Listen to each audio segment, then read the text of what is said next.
하게 되었는데 대단히 거창하게 생각을 하실 수도 있겠지만은 그렇지만은 않습니다. 우리가 익히 알고 있는 내용들을 저는 그 정리하고 또 그것을 어떻게 실천적으로 이해하면서 더 우리 삶 속에 적용을 할 수 있을 것인지에 대해서 이제 같이 나누는 거니까요. 어렵지만 어렵지 않게 제가 같이 나누기 위해서 준비를 나름 노력을 했습니다. 이 우리가 익히 알고 있는 요 본문 가지고 이제 예수님께서 선한 사마리아인의 비유를 하신 이 본문 말씀을 가지고 계속해서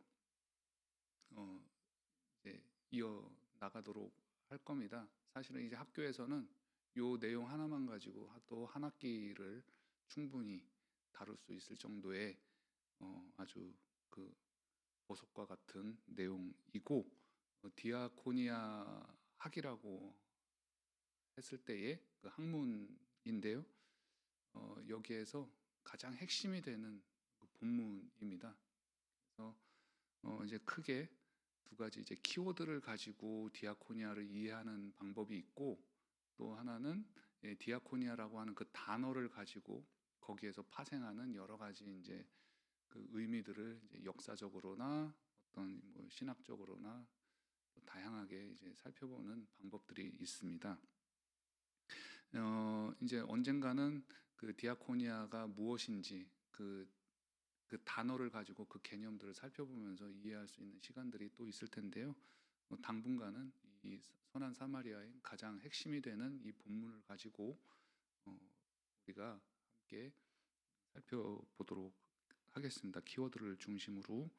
그래서 이 내용을 가지고 과연 자비가 무엇인지 또 연민은 어떻게 발동이 되는지 등에 대해서 우리가 가장 현실적으로 이해를 할 수 있습니다. 먼저 오늘 본문을 통해서 알아야 할 것이 제목에서도 나타나 있다시피 바로 이중 계명입니다. 예수님은 율법을 완성하러 오셨습니다. 그래서 마태복음 5장 17절에서 예수님은 내가 율법이나 선지자를 폐하러 온 줄로 생각하지 말라. 폐하러 온 것이 아니요 완전하게 하려 함이라 하셨습니다. 이 완성된 율법을 신학 용어로 바로 이중 계명이다라고 합니다. 그리고 하나님을 사랑하고 이웃을 사랑하라 이제 그렇게 되어 있기 때문에 정확히 얘기하면은 사랑의 이중 계명이 되겠습니다. 이 완성된 그 율법이라고 하는 이중 계명은 바로 오늘 읽은 27절 말씀의 율법 교사의 언급으로도 등장을 합니다. 그러니까 오늘 본문 말씀뿐만이 아니라 다른 곳에도 바로 이 내용이 마태복음 특히 거기에 나오는 것이죠. 율법을 완전하게 하는 이중 계명의 요점은 하나님을 사랑하고 이웃을 사랑하는 일입니다. 이 이중 계명은 아주 중요합니다. 예수님이 말씀하셨기 때문만이 아니라 하나님이 이스라엘 백성에게 돌판에 새겨주신 십계명의 그 뿌리가 있기 때문입니다.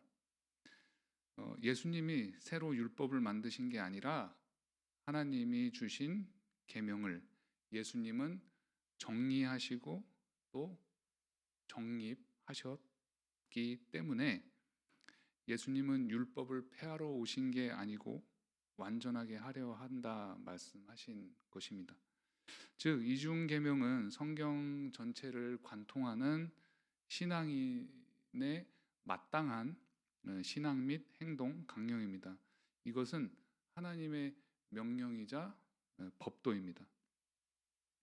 예수님이 율법을 완성하러 오셨다고 했을 때에 간단히 정리하자면 오늘 본문의 27절 말씀은 구약 성경이 인용된 것입니다. 그것은 바로 신명기 6장 5절의 말씀인데요. 너는 마음을 다하고 뜻을 다하고 힘을 다하여 내 하나님 여호와를 사랑하라.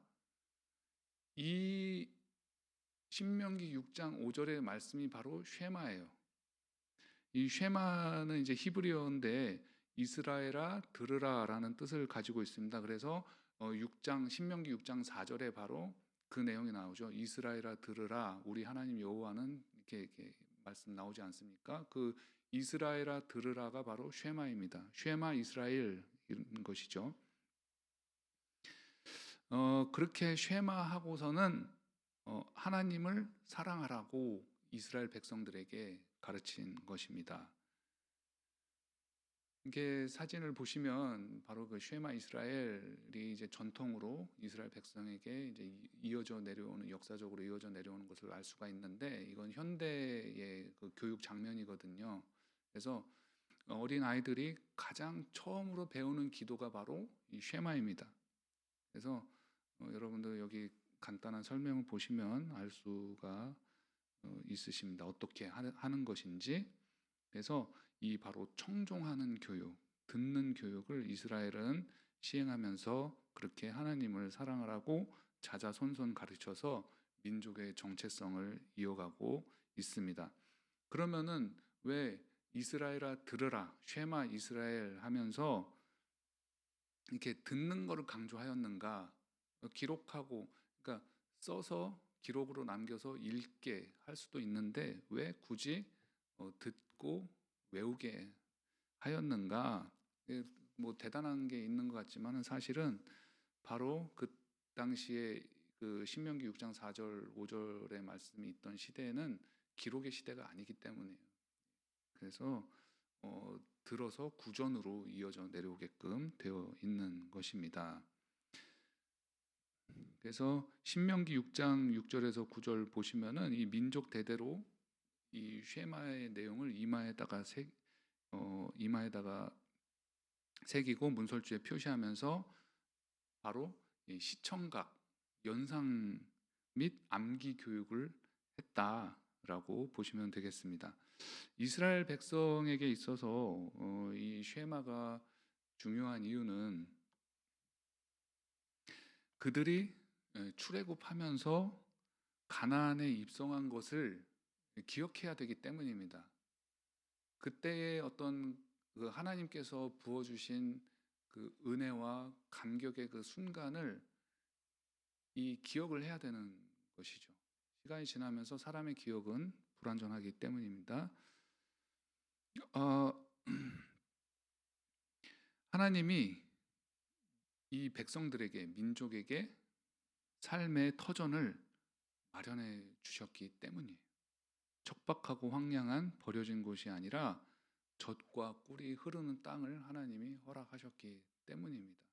그래서 여기서도 우리가 의식주가 얼마나 중요한가, 특히 내가 두 발 뻗고 머리 대고 누워서 잘 수 있는 곳, 이 집이라고 하는 것, 거처라고 하는 것은 대단한 의미를 갖고 있는 것입니다. 그리고 우리 사회, 공동체, 내 나라, 대단히 중요한 것이죠.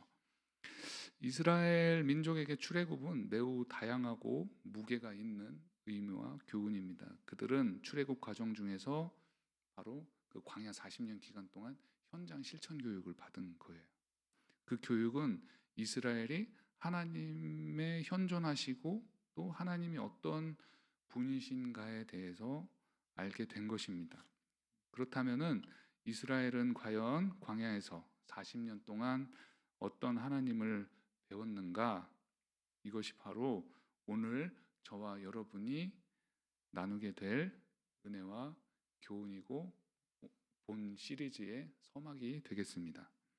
이스라엘이 가나안에 정착하면서 쉐마로 민족의 정체성을 이어가게 했던 그들의 하나님의 이해는 무엇인지 차근차근, 그러나 시간이 부족하기 때문에 나름 좀 신속하게 살펴보도록 하겠습니다. 이것은 오늘을 사는 우리에게도, 그러니까 이스라엘뿐만이 아니라 저 옛날 이스라엘 백성뿐만이 아니라 오늘의 우리 신앙인에게도 적용이 되겠습니다. 쉐마는 바로 하나님을 이해하고 기억하는 방법이 아니겠습니까? 그래서 그것을 통해서 먼저 하나님은 어떤 분이신가라고 했을 때에 첫째로 고통에 응답하시는 하나님입니다.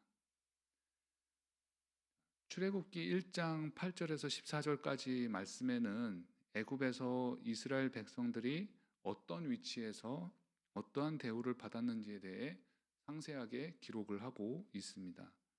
애굽에 머물던 이스라엘 민족의 입장은 한마디로 외국인입니다. 이거 학교에서 얘기하면은 이제 좀 더 깊이 들어가서 여기에 대해서 아까 이제 사회 국가에 대해서 말씀을 드렸듯이 이 외국인에 대해서도 이제 좀 드릴 말씀들이 있는데 이거는 생략을 하겠습니다. 이제 다음에 또 따로 말씀을 나눌 기회가 있을 것입니다. 애굽에서는 정치적으로 이스라엘을 통제하려고 했습니다. 애굽 민족보다 이스라엘이 숫자가 더 많고 강하기 때문입니다. 그래서 애굽은 이스라엘을 학대하면서 어렵고 엄한 노동을 시켜서 삶을 괴롭게 합니다. 그렇게 고된 생활 중에서 하나님은 이스라엘의 탄원에 응답을 하십니다.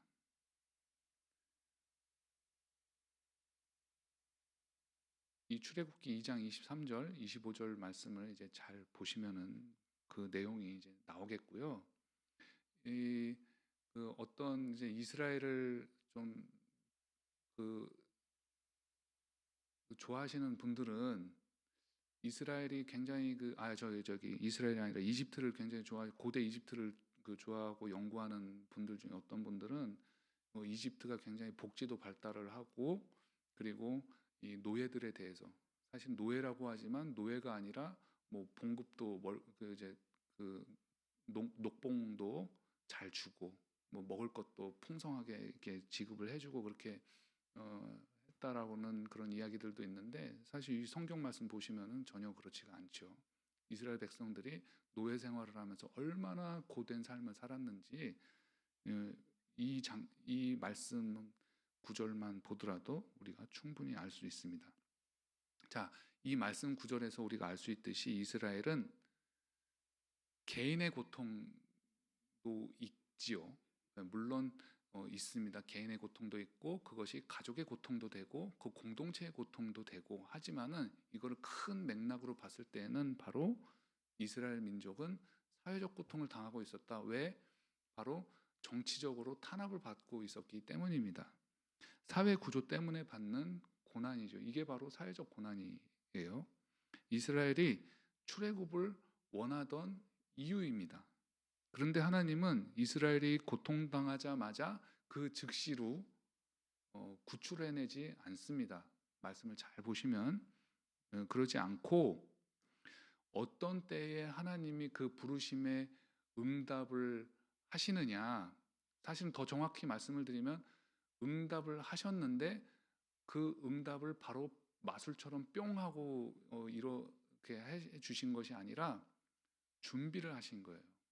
응답을 하시는데 응답을 하실 그 준비를 하신 것입니다. 완성이 되기 전입니다. 그 완성을 가기 위한 걸음을 떼기 위한 준비를 하셨는데 어떤 때에 했느냐? 바로 고된 노동으로 말미암아 백성들이 탄식하면서 부르짖으니까 그제서야 비로소 하나님께서는 이스라엘 백성을 구출해낼 계획을 하신 거예요. 자, 하나님이 이스라엘의 부르짖는 소리를 들으시자마자 구출하지 않으십니다. 모세를 준비시키시는 것입니다. 이스라엘은 노예 상태에서 민족적인 고난 그리고 애굽의 정치에 의한 사회적 고통에 시달렸습니다. 노예는 사람이 아니었습니다. 일회용품 취급을 당했습니다. 먹고 마시고 쉬고 자는 일이 전혀 자유롭지 못합니다. 생활이 괴롭다는 거, 학대받고 사회 전반에서 저 밑바닥에 어려운 일을 당했다는 말은 이 사람들이 노예의 신분으로 살던 이 백성들이 항상 배고프고 휴식도 제대로 취하지 못하고 잠도 잘 자지 못하고 제대로 이 모든 인간이 누릴 수 있고 또 자연 발생적으로 자연 현상으로서 마땅히 누려야 할 그런 것들을 충분히 제대로 영위하지 못했다는 뜻입니다.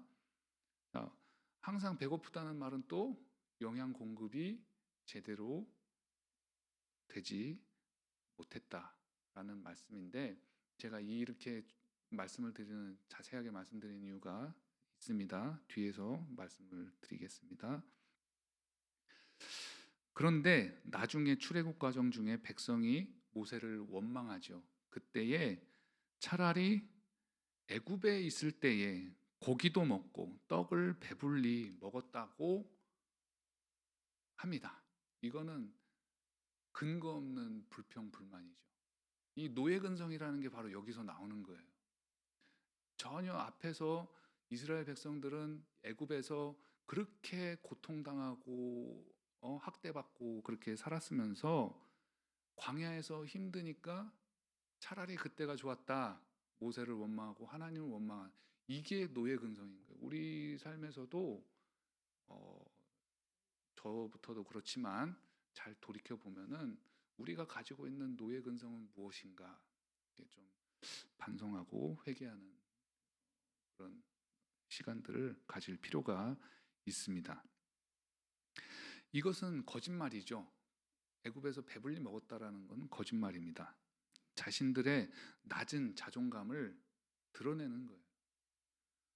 이러한 노예근성은 가나안에 들어가기 직전까지 드러납니다. 그래서 어떻습니까? 이 노예근성을 가지고 있는 사람들은 가나안을 밟지 못하죠. 그리고 하나님께서 우리와 함께 하신다라고 고백한 이들은 입성을 하게 됩니다. 지금까지 내용으로 우리가 알 수 있는 것은, 첫째, 개인의 고난뿐만이 아니라 사회적 고통에 하나님께서 응답을 하신다는 것입니다. 그것은 사회의 질서를 세우는 일이고, 사회의 질서는 사회 밑바닥에 있는 가난한 사람들의 억눌린 상황을 해소하는 일에 있습니다. 둘째로, 그 어떤 고난이든지 간에 하나님께 부르짖어야 한다라는 것입니다. 하나님은 부르짖을 때에 응답하십니다. 하나님은 우리의 형편을 다 아시지만 가만히 있으면 거기에 응답하지 않으세요. 물론 하실 때가 있죠. 그러나 오늘 본문 말씀처럼 하나님께서는 우리가 부르짖을 때에 응답하신다는 사실을 기억할 수 있어야겠습니다. 특히 고통을 없애기 위해서는 이게 단기적으로 그 고통이 해결되지 않을 수 있기 때문에, 장기적으로 갈 수 있기 때문에 체계적인 준비가 필요합니다. 그래서 아주 오랜 시간을 우리는 인내할 그런 각오, 준비가 되어 있어야 합니다. 셋째로, 하나님의 응답은 노예 근성을 버릴 때에 비로소 완성이 됩니다. 혈기를 부린 모세와 혈기를 부렸던 모세와 가나안 입성의 부정적인 견해를 보인 사람들은 그 축복의 땅을 밟지 못했습니다. 99%의 사람들이 보지 못하는 희망을 볼 수 있는 그 영의 눈이, 영안이 뜨여야 하나님을 신뢰하고 의지할 때에 그 영안이 열려서 우리의 희망은 현실이 될 수가 있습니다. 자, 그러면 두 번째로, 하나님은 어떤 분이신가? 바로 돌보시는 분이십니다. 하나님의 규례와 법도는 사회적인 돌봄 체계라고 할 수 있습니다. 누가복음 본문에서 율법 교사가 예수님 앞에서 대답한 그 쉐마로서의 그 하나님의 이해는 정확하게 십계명에 드러난 하나님의 정체성을 뜻합니다. 그러니까 이게 어느 순간에 뚝 뛰어 떨어져 나온 게 아니라, 하나님이 그 음성으로 들려주신 것이 아니라 바로 이 십계명을 근거를 하고 있다는 것입니다. 이 하나님의 정체성, 쉐마가 있는 신명기 6장의 앞서서 그 5장, 그러니까 쉐마가 6장에 나오고 그 앞선 5장에는 바로 십계명이 기록되어 있습니다. 그 내용을 잘 보면은 특히 5장 31절 이후로부터 6장 초반절까지에는 모세가 호렙산에서 하나님께 받은 십계명이 광야에서 지켜야 할 것이 아니라, 우리는 하나님 모세가 그 돌판으로 받은 하나님의 계명이 그 출애굽 과정 중에 지켜야 할 것으로 알고 있는데 그렇지 않습니다. 장차 정착하게 될 땅에서 준수해야 할 것으로 그렇게 그 신명기 5장에 기록이 되어 있어요. 마지막 부분에. 그래서 이것은 뭐냐? 하나의 그 광야는 떠돌이 생활이고 이제 가나안 입성에는 정착 생활이기 때문에 체계가 필요했던 거예요. 그래서 그 체계를 이루기 위해서 법규가 필요했는데 그 법규가 바로 십계명이라는 것입니다. 사회 체계, 사회 법인 거예요. 자, 십계명은 1계명에서 4계명까지 하나님과 사람의 관계에 대해서 이야기하고 있고 5에서 10계명까지는 사람과 사람의 관계에 대해서 기록을 하고 있습니다.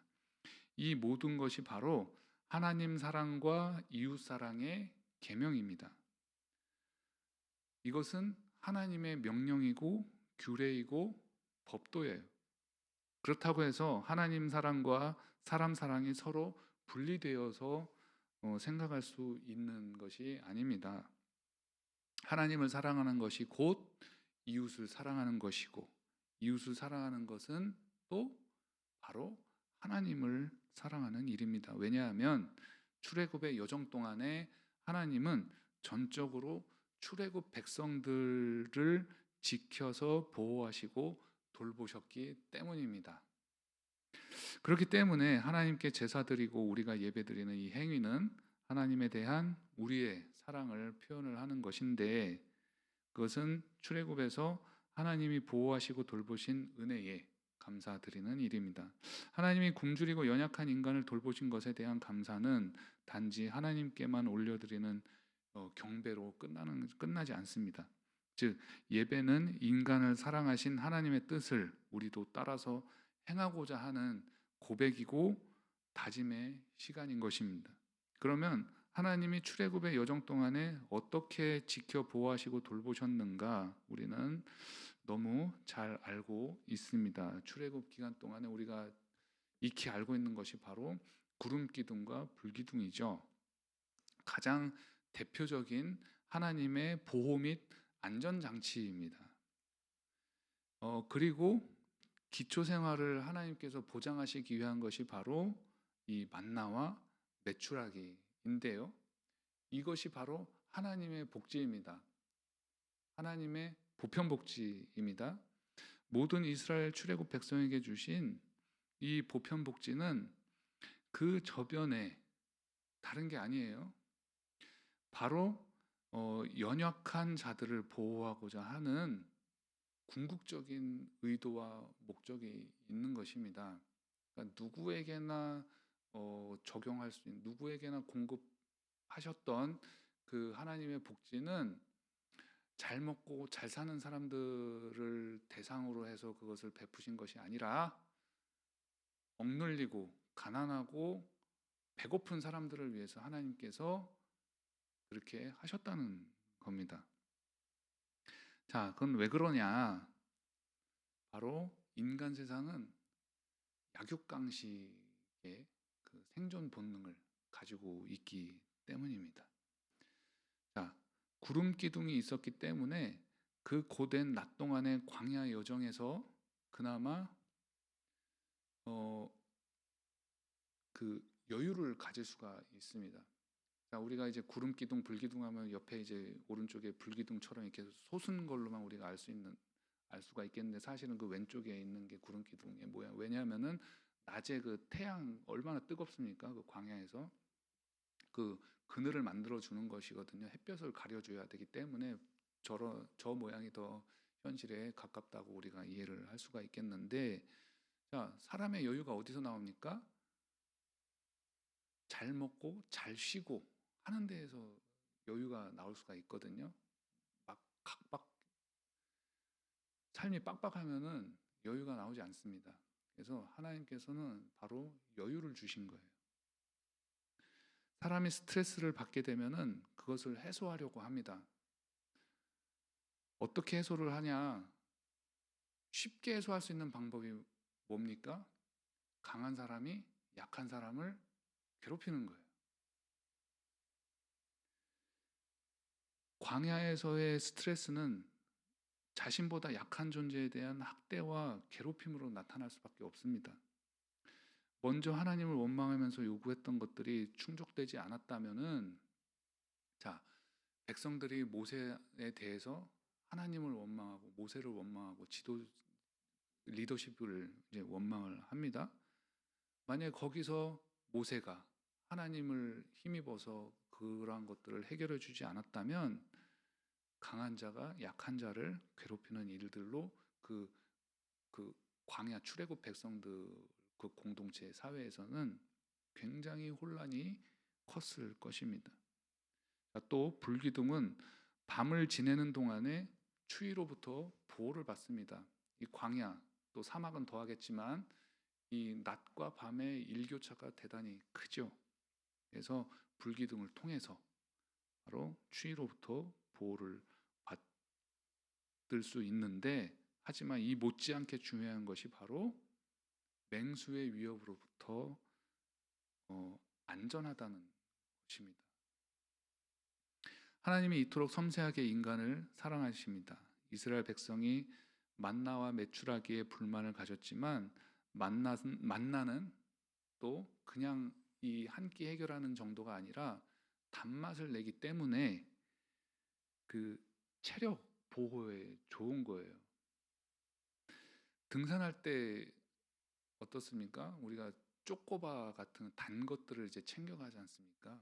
그게 바로 그 체력 보강을 위해서 그걸 열량을 보충하고 등등 여러 가지 이유 때문에 하는 것인데, 바로 만나가 그러한 역할을, 단순히 허기를 채우는 정도가 아니라 하나님께서는 이렇게 섬세하게 이스라엘 백성들을 돌보셨다는 겁니다. 이스라엘 백성들이 비록 만나와 메추라기에 불만을 가졌지만 그 출애굽 백성에 대한 모든 하나님의 복지는 그러한 원망과 불만, 노예 근성의 표출에도 불구하고 전적인 수요자 중심의 서비스였다는 것을 우리는 알 수가 있습니다. 사회적으로 약한 자를 보호하시고 일상을 영위할 수 있도록 영향을 공급하신 하나님의 출애굽 복지는 휴먼 서비스. 사회복지학을 공부하신 분들은 아시겠지만은 사회복지학이 뭐냐 했을 때 바로 그 대두되는 게 바로 휴먼 서비스입니다. 곧 인간 사랑의 집약체다. 이 복지를 하나님께서 이미 이때 하셨다라는 것입니다. 그래서 사회복지의 기원은 하나님이고 성경입니다. 물론 학문적으로 자세히 들어가면은 그 이전에 고대 근동과 이집트에서의 그 발달한 사회 체계 내에서 행해진 어떠한 그 모종의 복지적인 조치들이 있었지만 그것들은 나름대로 또 한계가 있었어요. 하지만 제가 계속 반복해서 말씀을 드리지만 하나님의 복지는 하나님을 믿는 백성들의 보편 행복을 지향하는 것입니다. 그래서 약자를 보호하고 공급자가 아니라 수요자 중심의 돌봄 서비스로서 오늘의 복지의 근간이 되는 거예요. 자, 모세를 위해서 이 하나님께서 복지를 하셨습니까? 아니죠. 불만을 갖는 이 노예였던, 오랜 시간 노예였던 이 사람들을 위해서 하신 것입니다. 따라서 역사적으로 복지는 기독교의 역사입니다. 고대로부터 중세에 이르기까지 교회가 앞장서서 복지 행위를 했어요. 왜? 성경에 그 근거가 있기 때문에 할 수밖에 없는 것입니다. 교회가 전통적으로, 역사적으로. 교육이 그러했고 바로 의료가 그러합니다. 학교는 기독교 역사에서 나온 거예요. 병원도 기독교 역사에서 나온 겁니다.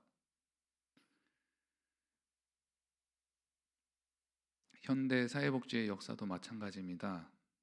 그 1601년에 영국 엘리자베스 구빈법이 시초입니다. 영국은 또 기독교 국가 아니겠습니까? 그 엘리자베스 구빈법이라는 것도 바로 이 기독교 전통에서 나왔다고 우리가 볼 수 있는데, 이 현대 사회복지의 역사는 이 구빈법이 나오게 된 그 이유는 뭐냐면, 이게 모든 그 산업 국가들에서 산업화가 진행되는 나라들에서 공통적으로 나타나는 것은 바로 이 사회복지입니다. 산업화가 시작이 되면 사회복지는 필연적으로 나오게 되어 있어요. 이건 또 뭔 얘기를 하냐면은, 교회에서 하던 일들이 이제는 국민의 세금으로 나라 차원에서 정책적으로 하게 되었다는 의미입니다.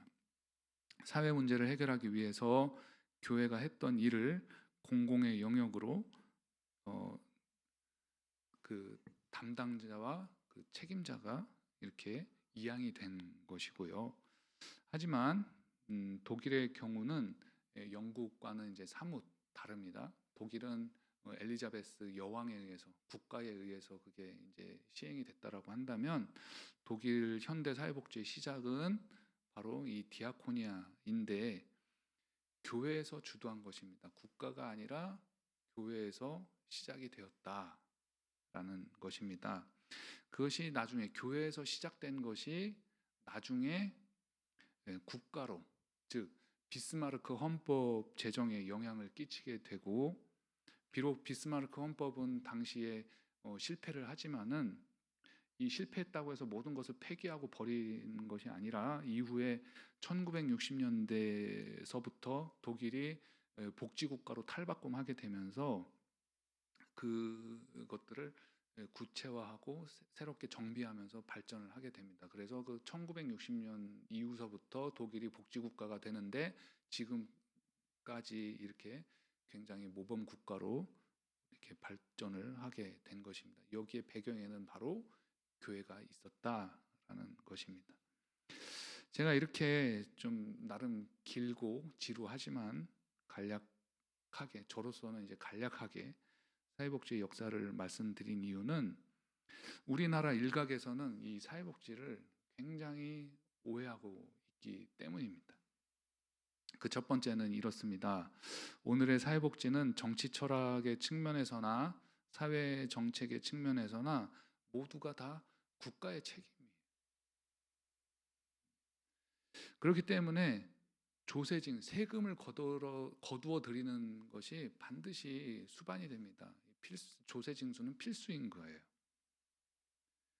그래서 유독 우리나라에서 왜 우리가 낸 세금으로 저 사람들을, 가난한 사람들을 먹여 살려야 하나 식의 탄성이 많이 있습니다.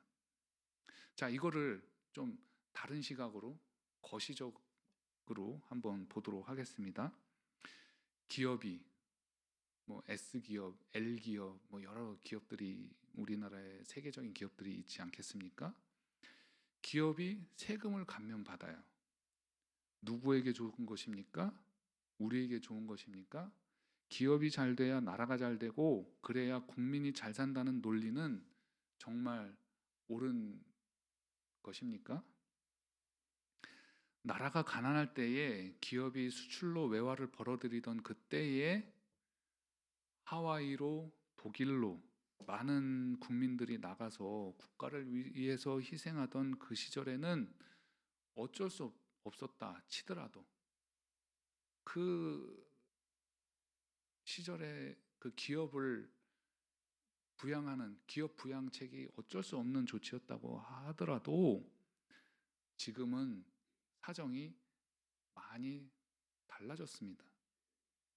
그리고 국가의 지원을 받아서 기업이 성장한 측면이 있기 때문에 세금을 기업이 많이 낼 수 있어야 되는 거예요. 왜냐? 국가의 발전은 잘 먹고 잘 사는 사람들이 더 잘 되어야 잘 되는 것이 아니라 모두가 잘 될 수 있어야 보편 행복을 지향을 해야 그것을 이뤄낼 수가 있기 때문입니다.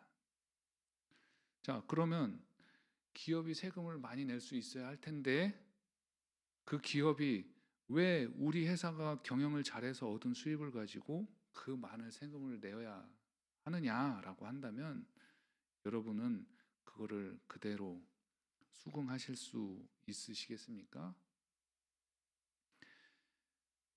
우리 신앙인은 여기에서 또 예수님의 말씀을 살펴볼 수 있어야 되겠습니다.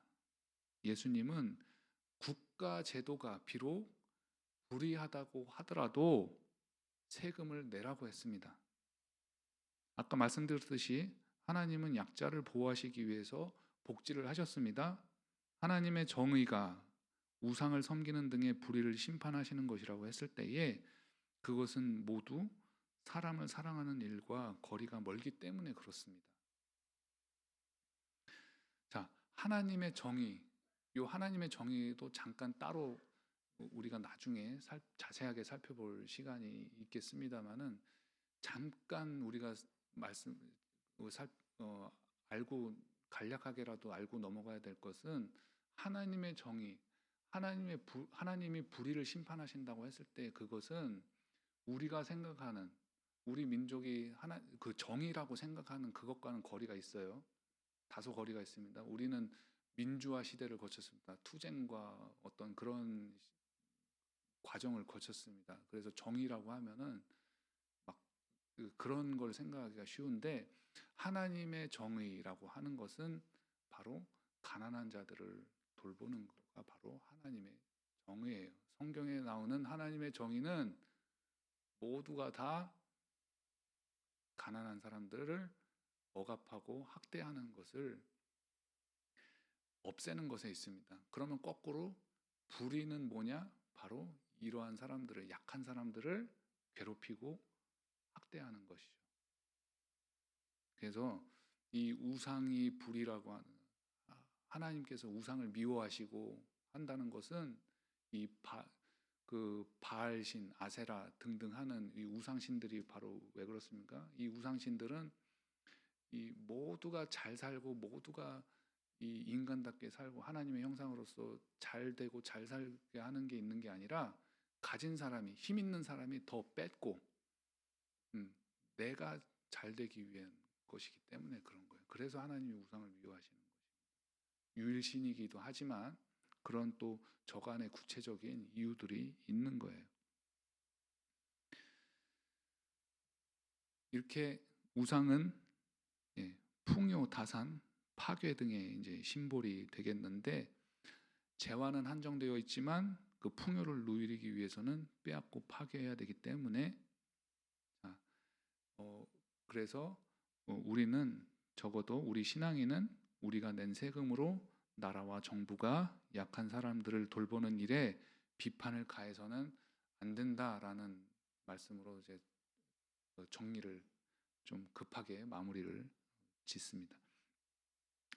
자, 그리고 우리가 이제 복지에 대해서 오해를 하고 있는 두 번째 내용은 바로 사회복지는 공산주의법에서 나왔다라고 하는 것인데요. 이제 제가 이제 그 귀국하고 나서 지금까지 끊임없이 쉬지 않고 듣는 말이 바로 이거예요. 이 사회복지는 바로 공산주의법에서 나온 것이다라는 것인데요. 많은 사람들이 그렇게 알고 있습니다. 지금까지 함께 살펴본 내용으로 보아서도 이것은 전혀 말이 되지 않는다. 하지만 보다 전문적인 식견을, 배경 지식을 가지고 있으신 분들은 충분히 제기할 수 있는 근거는 또 있습니다. 이 사회복지가 공산주의법에 근거한다는 것에 대한 그 근거가 있어요. 하나는 보편 복지에 대한 이해 때문에 그렇고 또 다른 하나는 정말로 사회복지가 사회주의, 공산주의 체계에서 발달한 측면이 있다는 점 때문입니다. 보편복지에 대한 이해는 또 그 공산주의에 대한 맥락으로 연결이 되는데 그렇다면 하나님은 공산주의자인가? 아니면 말씀을 전하는 제가 공산주의 또는 그러한 정치적 입장을 가진 사람인가? 라는 의문이 제기될 수가 있습니다. 보편 복지는 간단합니다. 학교 교육 받는 거 복지입니다. 우리나라는 초등학교에서부터 고등학교까지 의무 교육이지요. 누구나 교육받을 수 있는 것 보편 복지입니다. 또 어둡지 않게 밤에 보행을 잘할 수 있도록 가로등을 놓는 거, 도로와 다리를 놓는 거, 배수로를 만들어서 비가 와서 홍수가 나지 않도록 그렇게 시스템을 구축하는 거, 아스팔트를 까는 거, 우리의 삶을 편리하게 하는 그 모든 것이 다 보편 복지입니다. 복지는 안전한 삶으로 연결이 되는 거예요. 공산주의와는 무관하고 오히려 성경과 교회 역사에서 비롯되어서 현대화되었고 그렇게 발전한 복지를 공산주의와 사회주의가 적극 활용한 것입니다. 그러나 공산주의, 사회주의는 다 같이 잘 살자는 게 아니라 다 같이 못 살자고 하는 것이기 때문에 망한 거죠. 공산주의는 마르크스 레닌주의라고 해서 독일의 칼 마르크스와 러시아의 블라디미르 레닌이 그 사상을 창시했습니다.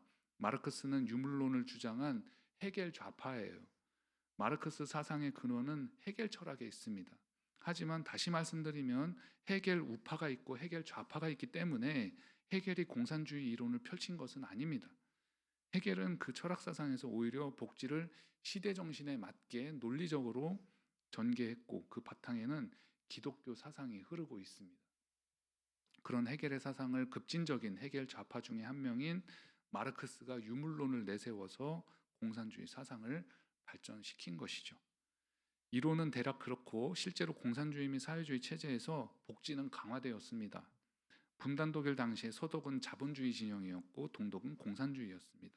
역사적으로 자본주의의 특징은 가부장 체제입니다. 따라서 서독에서 여성은 가정 살림을 하고 자녀를 양육하는 것이 당연했습니다. 남자는 나가서 돈을 벌어오는 거.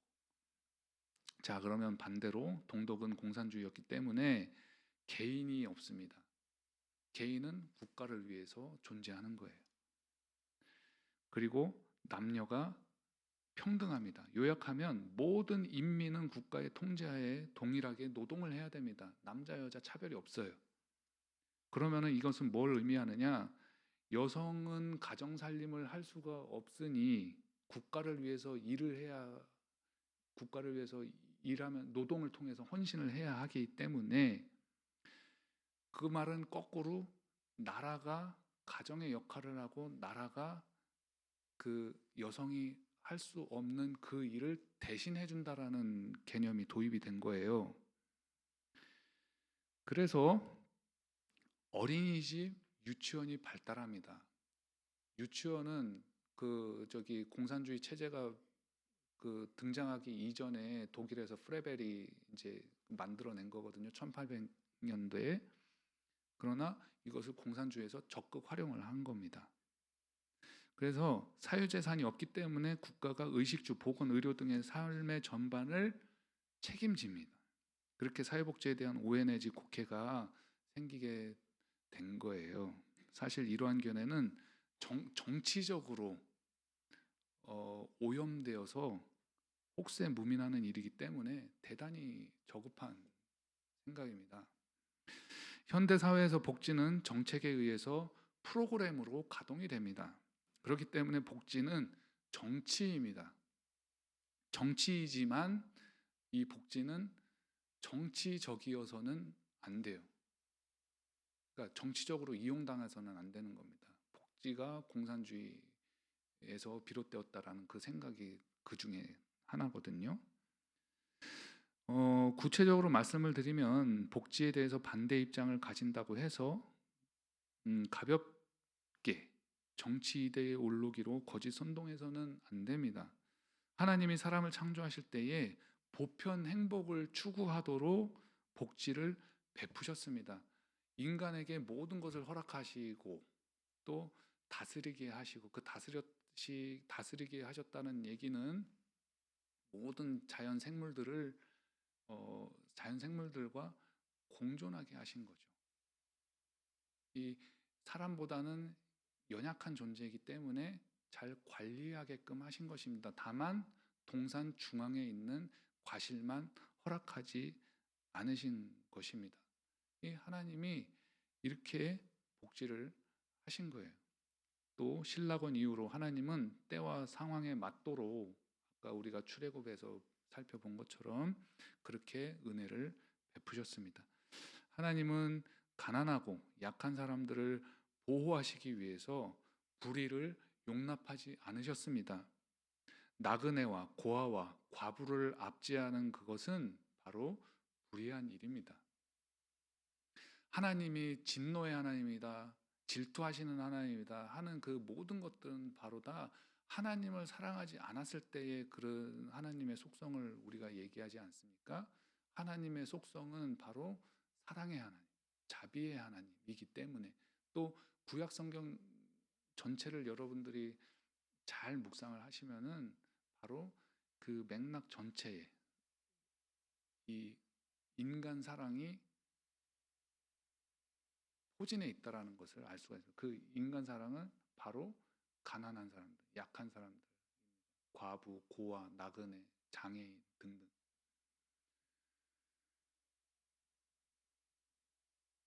이 사회적 약자들을 위해서 복지를 해야 됩니다.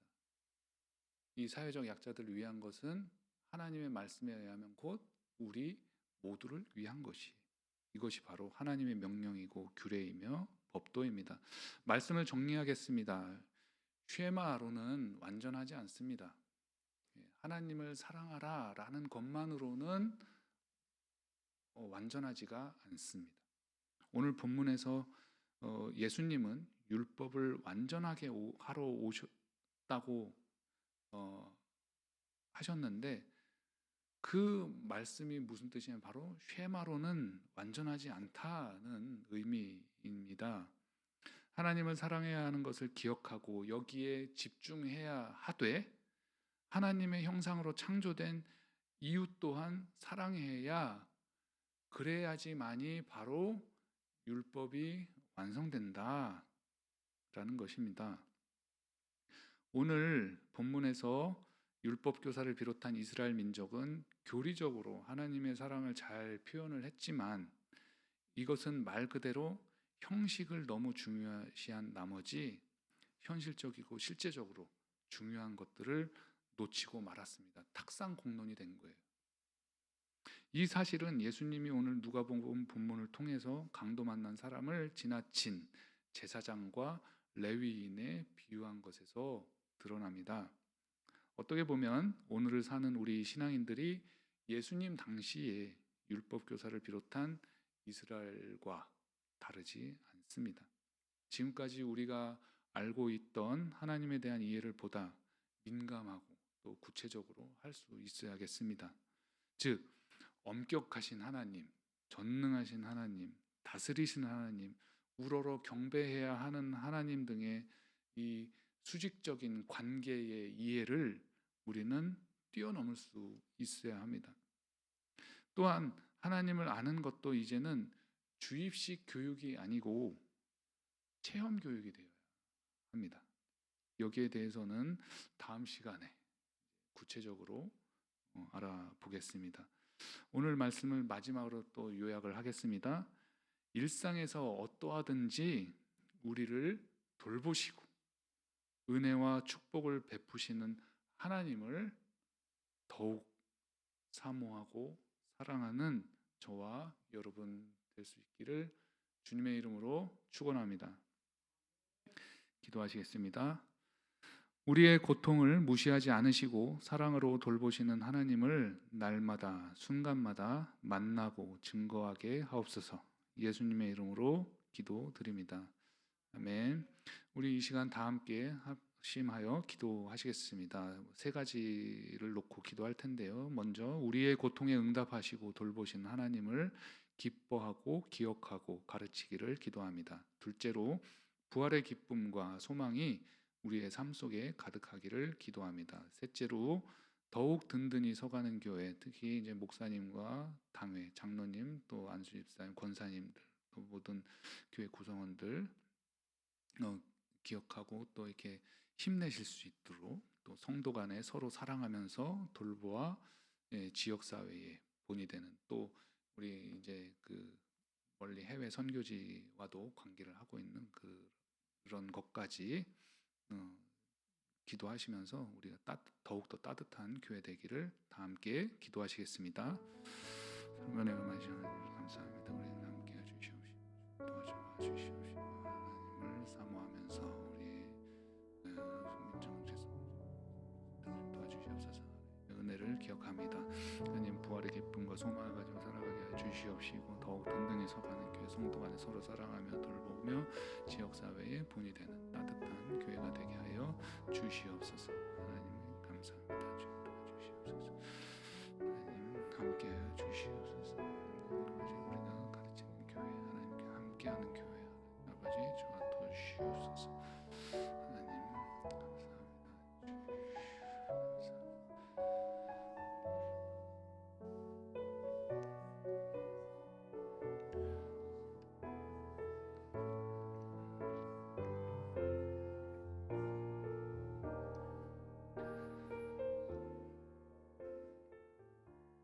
예수님의 이름으로 기도드립니다. 아멘. 찬송가 95장 하시겠습니다.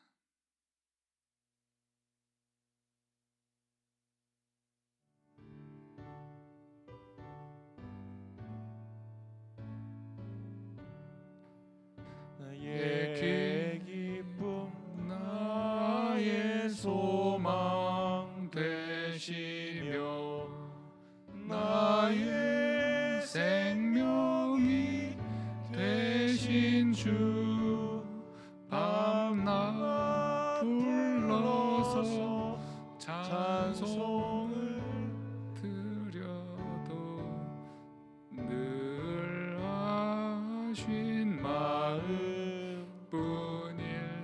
5절 하시겠습니다.